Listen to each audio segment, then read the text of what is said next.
12th அக்கௌண்டன்சியில் example 5வது some இன்றைக்கி நம்ம பார்க்க போகிறோம். இதை வந்து நமக்கு லாபங்கள் திரும்ப நிகழா வருமானம் நம்ம எக்ஸாம்பிள் 4ல் பார்த்த மாதிரியே தான் கொடுத்துருக்காங்க. இந்த சம்மை எப்படி பண்ணுறதுன்னு இப்போ பார்ப்போம்.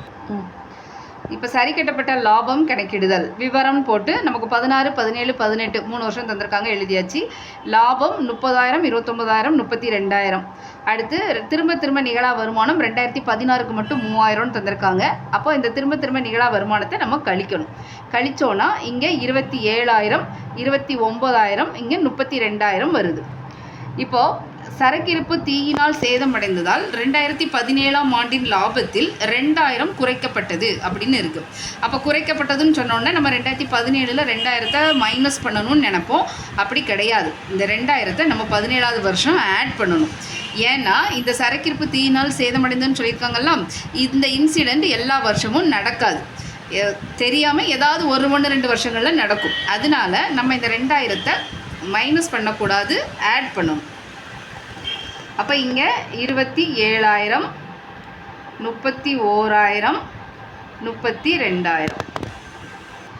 எப்பவும் போல் அடுத்த ஸ்டெப்பு மொத்த லாபம் கண்டுபிடிக்கணும். 16, 17, 17 3 வருஷத்தையும் எழுதியாச்சு. அந்த 27, 31, 32 இந்த 3ஐயும் நம்ம ஆட் பண்ணி வச்சுருக்கோம். 90,000 வருது. இதுதான் மொத்த லாபம். சராசரி லாபம் கண்டுபிடிக்கணும். சராசரி லாபத்தோட ஃபார்முலா மொத்த லாபம் பை ஆண்டுகளின் எண்ணிக்கை.